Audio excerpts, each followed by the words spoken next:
dhalinyaro ku soo dhawaada muuqaalkeena maanta waxaan ku baran doonaa waxa uu yahay sida loo sameeyo man in the middle attack. sida ka muuqata magaciisaba man in the middle waa nooc ka mid ah weerarada cyberka kaasoo ay hackersku dhexgalayaan communicationka ama wada xiriirka u dhexeeya laba dhinac. waxayna hackersku awood u yeelanayaan inay akhriyaan fariimaha ay isweydaarsanayaan labadaasi dhinac. sidoo kalena waxay awood u yeelan karaan inay wax ka bedeli karaan fariimahaasi.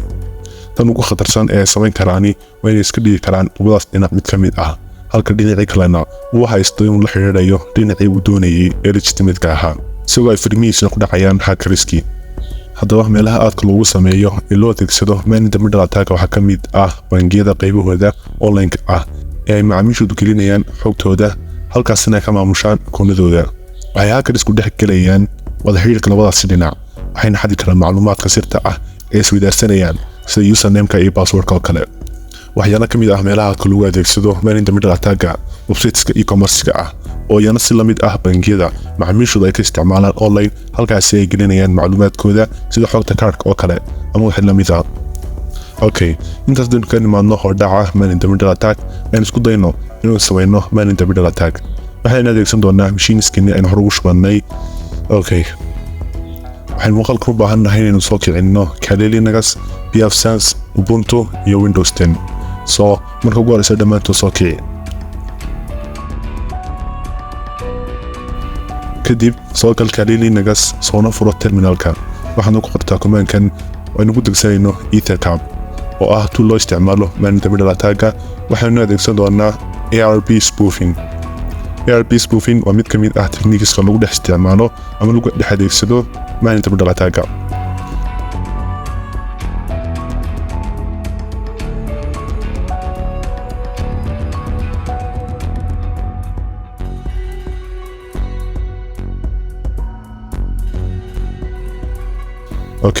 markuu kusoo dego ethercap waxaynu furan doonaa IP forwarding-ka oo inoo ogolaanaya in network packets-ka ay u kala gudbi karaan network interface-ka kala duwan. waana qodob muhiim u ah man in the middle attack-ga. si taasi u samaysana waxaad qortaa command-kan.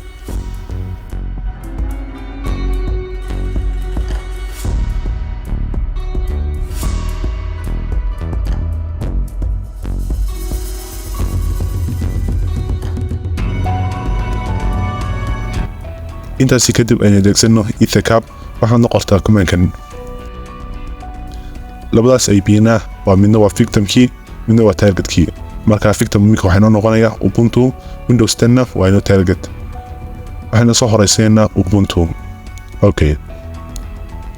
halkan khalad yar aynu samaynay, ka saar space-kaas iyo calaamadaas. way haddaba password-kaaga geli kadibna done.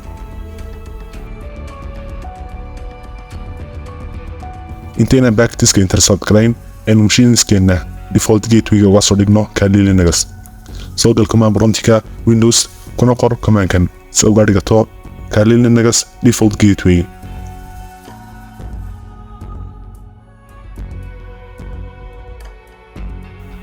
jeegare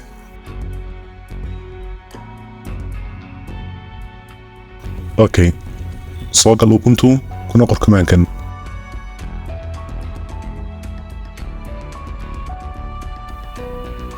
jeegare intaas kadib aan soo furano Wireshark. hore usoo baranay toolkan ugu magacaabo Wireshark. sii gal network-geena.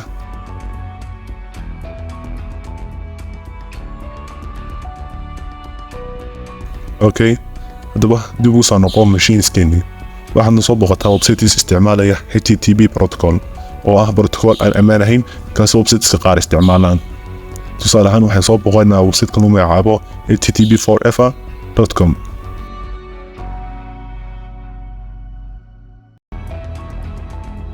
kusoo noqo Wireshark, jooji oo filter dheh HTTP. waxaa inoo soo baxay packet-kan isticmaalaya HTTP protocol. click C waxaan arkaysaa xogta packet-kaasi. halkan haddaad akhrido waxaa kaga soo baxaya mashiinka fariintan diray noociisa iyo OS-ka isticmaalayo, mid-toolka uu isticmaalayay iyo magaca website-ka uu booqday. waana xog xasaasi ah oo ay ahayd inay qarsoonaato. ka soo qaad inaynu booqannay website banki oo qofka xogtiisa u gelinayo, halkaas ay nooga soo baxdo xogtan oo kale. waxaana markaas oo kale halkan kaga muuqan kara username-ka iyo password-ka.